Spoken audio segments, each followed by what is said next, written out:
राधे राधे दोस्तों, मैं शिल्पा हरिवंशी आप सभी का एक बार फिर से स्वागत करती हूँ मेरे चैनल हरिवंशी में। तो दोस्तों, जैसा कि पिछले एपिसोड में हमने अपना अध्याय 9 राज विद्या राजगुह्य योग शुरू कर दिया था, जिसमें भगवान श्री कृष्ण अपने परम गोपनीय रहस्य के बारे में अर्जुन जी से बता रहे हैं। तो देर न करते हुए आज का ये वीडियो शुरू करते हैं और देखते हैं कि इसके आगे श्री कृष्ण क्या ज्ञान दे रहे हैं। आज के एपिसोड में हम देखेंगे कि भगवान श्री कृष्ण अर्जुन जी को इस संसार का जो परिवर्तनशील होने का कारण है उसके बारे में ज्ञान दे रहे हैं। तो चलिए आज का वीडियो शुरू करते हैं। हे कुंती पुत्र, कल्प के अंत में सभी प्राणी मेरी प्रकृति यानी इच्छा शक्ति में प्रवेश करके विलीन हो जाते हैं और अगले कल्प के आरंभ में उनको अपनी इच्छा शक्ति यानी प्रकृति से फिर उत्पन्न करता हूँ। भगवान श्री कृष्ण कहते हैं कि ये जो सृष्टि है यह कल्पों तक चलती है, कल्पों तक, उसमें मतलब असंख्यों हजारों करोड़ का वर्ष है, समय है ये। तो कल्पों तक यह सृष्टि चलती है और जो व्यक्ति, जो मनुष्य मेरा भजन नहीं करता वह फिर से जन्म लेता है और फिर जन्म लेकर अगर उस जन्म में वो मेरा भजन नहीं किया तो फिर मृत्यु को प्राप्त होके फिर जन्म, और इस प्रकार से जन्म मरण का चक्र चलते रहता है।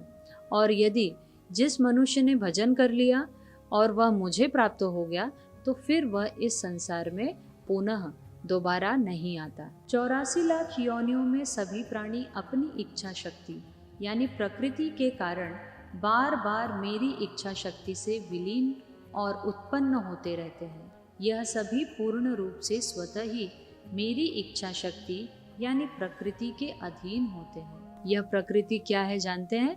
अभी भगवान श्री कृष्ण ने कहा ना, मेरी इच्छा शक्ति। ये जो प्रकृति हमें दिख रही है यह श्री कृष्ण की इच्छा शक्ति से बनी है, प्रकट हुई है। तो भगवान श्री कृष्ण यहाँ पे कहते हैं कि ये जो 84 लाख योनियां बनाई है मैंने, उसमें जो जीव है, जीवात्मा है, बार बार मृत्यु और जन्म को इसलिए प्राप्त होता है क्योंकि उसने उस शरीर में मैंपन का भाव कर रखा है। उसने अपने आप को वह शरीर समझ लिया है। फॉर एग्जाम्पल, गधा अपने आप को गधा समझ रहा है कि मैं जानवर हूँ, मैं गधे के इसमें हूँ, वो अपना कर्म काट रहा है। हम मनुष्य अपने आप को स्त्री पुरुष समझ के फिर अपने आप को स्त्री पुरुष ही समझ रहे हैं, जबकि हमें इतना नहीं मालूम कि भगवान ने हमें मनुष्य जीवन में इतनी बड़ी छूट दे रखी है कि हमें बुद्धि दिया है और बुद्धि में विवेक दिया है कि हम जाने, हम अपने शास्त्रों का अध्ययन करें और हम जाने कि शास्त्रों पर चलकर ही हम भगवान को प्राप्त कर सकते हैं। जब तक हम अपने शास्त्रों का अध्ययन नहीं करेंगे तब तक हम भगवान के रहस्य को, भगवान के द्वारा बताई बातों को नहीं जान सकते और हम उन्हें प्राप्त नहीं हो पाएंगे। फिर हमें बार बार जन्म और मरण के चक्र से गुजरना होगा।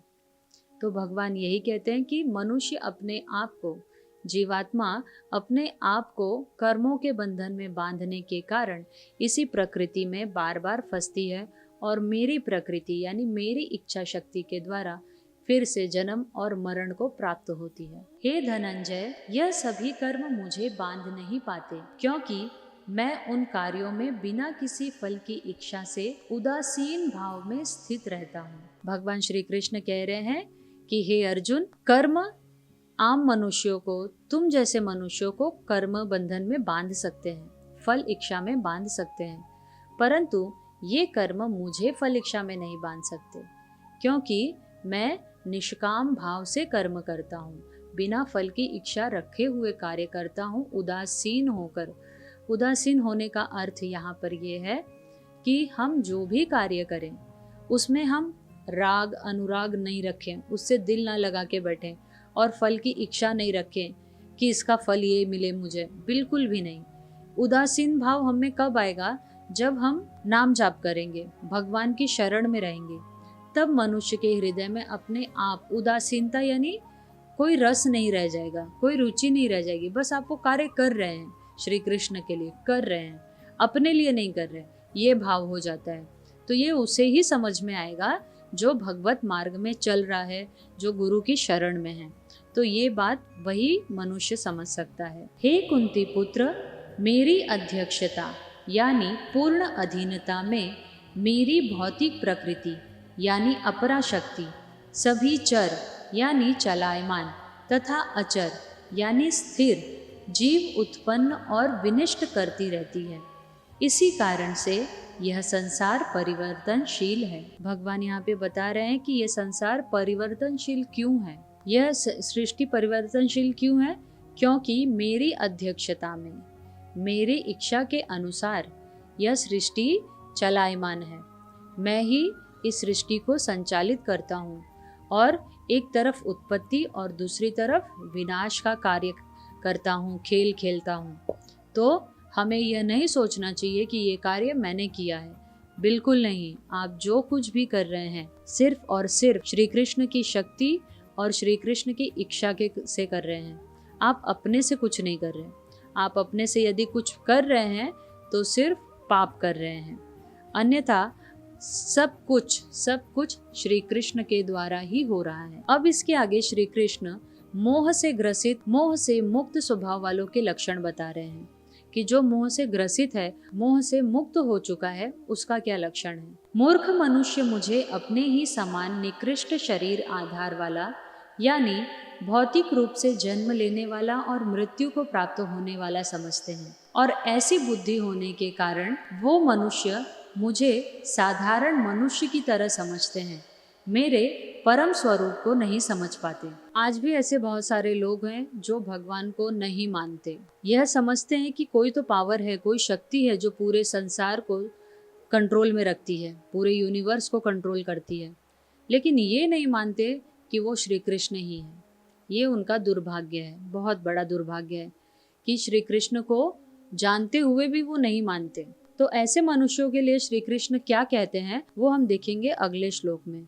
ऐसे मनुष्य कभी न पूर्ण होने वाली आशा में और कभी न पूर्ण होने वाले कर्मों में और कभी न प्राप्त होने वाले ज्ञान में विशेष रूप से मोहग्रस्त हुए मेरी मोहने वाली भौतिक प्रकृति की ओर आकृष्ट होकर निश्चित रूप से राक्षसी प्रवृत्ति और आसुरी स्वभाव धारण किए रहते हैं। तो ऐसे मनुष्यों के लिए भगवान श्री कृष्ण ने क्या कहा कि जो मुझे नहीं मानता कि ये भगवान के द्वारा हो रहा है, श्री कृष्ण के द्वारा हो रहा है, तो ऐसे मनुष्यों का पतन निश्चित होता है।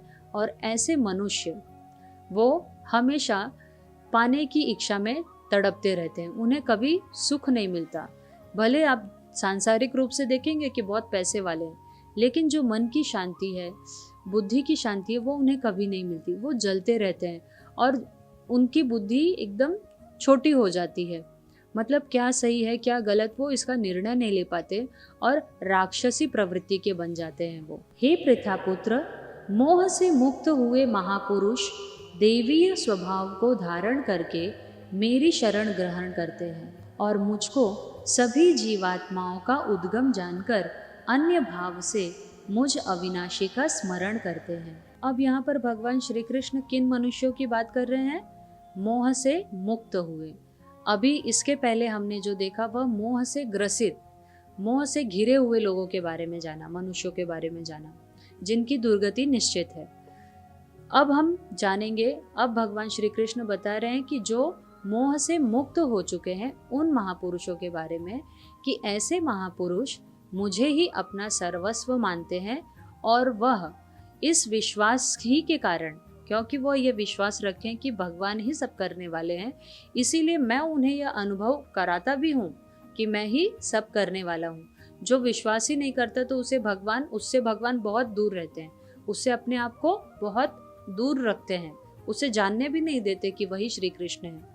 लेकिन जो विश्वास करता है, जो प्रेम करता है, तो भगवान उसके धीरे धीरे स्मृति में आने लगते हैं, उसके अनुभव में आने लगते हैं, एक्सपीरियंस में आने लगते हैं, उसे फील कराने लगते हैं कि नहीं मैं हूँ।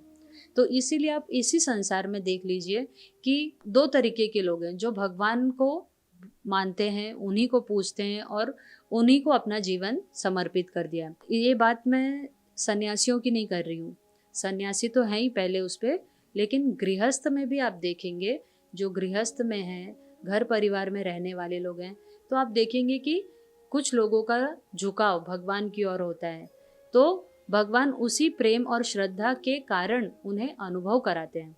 और जो विश्वास ही नहीं करता तो उन्हें बिल्कुल अनुभव नहीं कराते। तो जो भगवान से विमुख हैं, ऐसे लोगों को वो कभी भी अनुभव नहीं होने देते कि वही सब कुछ कर रहे हैं।